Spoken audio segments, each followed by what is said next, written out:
सबसे अच्छा शस्त्र। दरबारी कार्यवाही के मध्य बादशाह अकबर ने दरबारियों से एक प्रश्न पूछा। प्रश्न था, बचाव के लिए सबसे अच्छा शस्त्र कौन सा है? एक एक कर दरबारियों ने इन प्रश्न का उत्तर दिया। किसी ने तलवार कहा तो किसी ने भाला, किसी ने तीर कमान कहा तो किसी ने चाकू। जब बीरबल की बारी आई तो वह बोला, जहां पनाह। मेरे विचार से मुसीबत में जो हाथ में हो वही सबसे अच्छा शस्त्र होता है। बीरबल का उत्तर सुन दरबारी उसका मजाक उड़ाने लगे।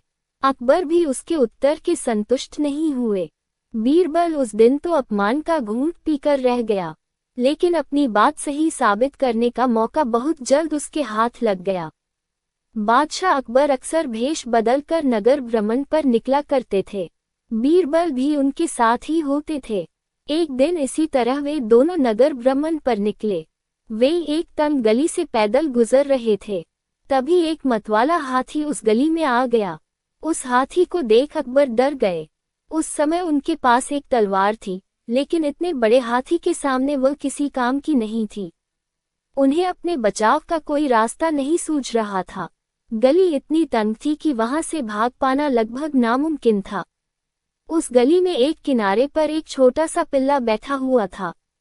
जब बीरबल की नजर उस पर पड़ी तो उसने उसे उठाया और हाथी के ऊपर फेंक दिया। इस तरह हाथी के ऊपर उछाल दिए जाने पर पिल्ला डर गया। उसने हाथी की सूंड को कसकर पकड़ लिया। पिल्ले की इस हरकत पर हाथी भी घबरा गया और अपनी सूंड झटकने लगा। हाथी के सूंड झटकने पर पिल्ला सूंड से फिसलने लगा और स्वयं को गिरने से बचाने के लिए उसने अपने पंजे और दांत हाथी की सूंड पर गड़ा दिए।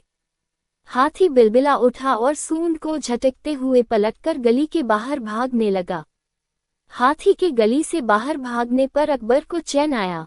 पसीने पोंछते हुए जब उन्होंने बीरबल को देखा तो बीरबल मुस्कुरा रहा था। अकबर बीरबल की मुस्कुराहट का अर्थ समझ नहीं पाए और पूछ बैठे, बीरबल, ऐसी संकट की घड़ी में भी तुम मुस्कुरा रहे हो? बीरबल बोला, जहां पनाह। मुसीबत की इस घड़ी में छोटा सा पिल्ला हमारा शस्त्र बना और हमारी रक्षा की। इस घटना से आपको अवश्य यकीन हो गया होगा कि मुसीबत में जो हाथ में हो वही सबसे अच्छा शस्त्र होता है। अकबर ने भी मुस्कुराते हुए हामी भरी और बोले, बीरबल तुम सही थे। उस प्रश्न के सही उत्तर के साथ आज हमारी रक्षा करने के लिए भी तुम पुरस्कार के पात्र हो।